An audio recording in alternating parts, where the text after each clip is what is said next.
It's the story of a brand which across 130 years and under 5 different bosses has preserved its independence and unique spirit.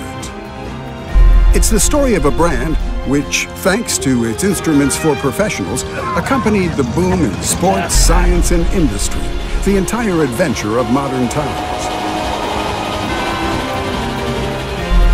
It's the story of a brand that has shared the finest hours of aviation while asserting itself as the benchmark for pilots worldwide. It's the story of Breitling, a world apart.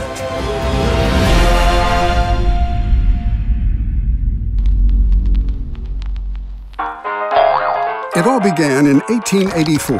The youthful Leon Breitling was driven by a single-minded obsession for performance and precision.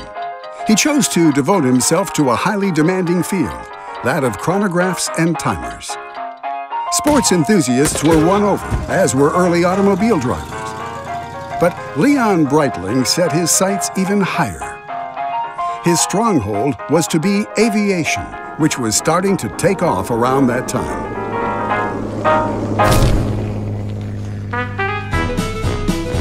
When the wristwatch emerged, Breitling was one of the pioneers. To improve performance, the brand innovated by separating the chronograph controls from those of the watch. This marked the birth of the first independent push piece, followed by the second push piece. It was at last possible to add up several successive times. Breitling invented the face of the modern chronograph that was soon picked up by competitors and has remained in place ever since.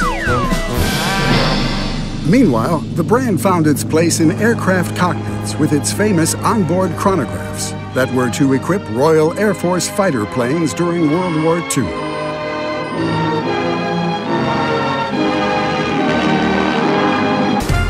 In the 1950s, cockpits did not look like this, but rather like this. No electronics. Everything had to be done by hand using paper and slide rules. Cumbersome and not very practical.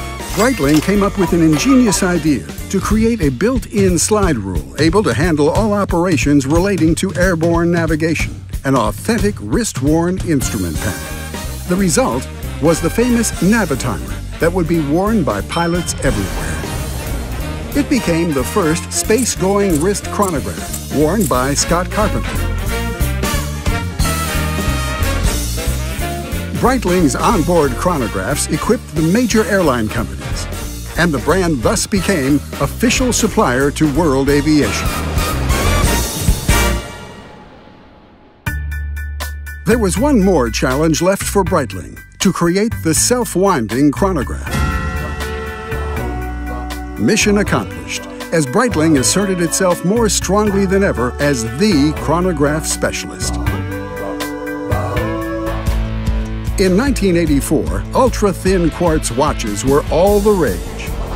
Breitling bucked the trend by partnering with the Frecce Tricolore aerobatics team in creating the Chronomat aviation chronograph, which contributed to the revival of mechanical watches. Then came the aerospace multifunction chronograph and the Emergency, the first wristwatch with a built-in distress transmitter. Breitling was, by then, more than ever, the privileged partner of aviation. But the sky still held a further challenge, the first non-stop, round-the-world balloon flight, duly accomplished by Breitling Orbiter 3.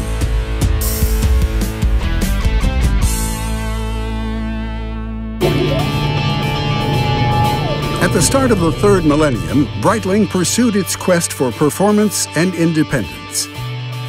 It became the world's only major brand to have all its movements chronometer-certified, the highest benchmark in terms of precision and reliability. Breitling also began developing its own range of high-performance caliber and its own in-house super quartz electronic chronograph movement, 10 times more accurate than standard quartz. It's the story of one of the last remaining family-owned Swiss watch brands. It's the story of a resolutely forward-looking brand. It's the story of Breitling, a world apart.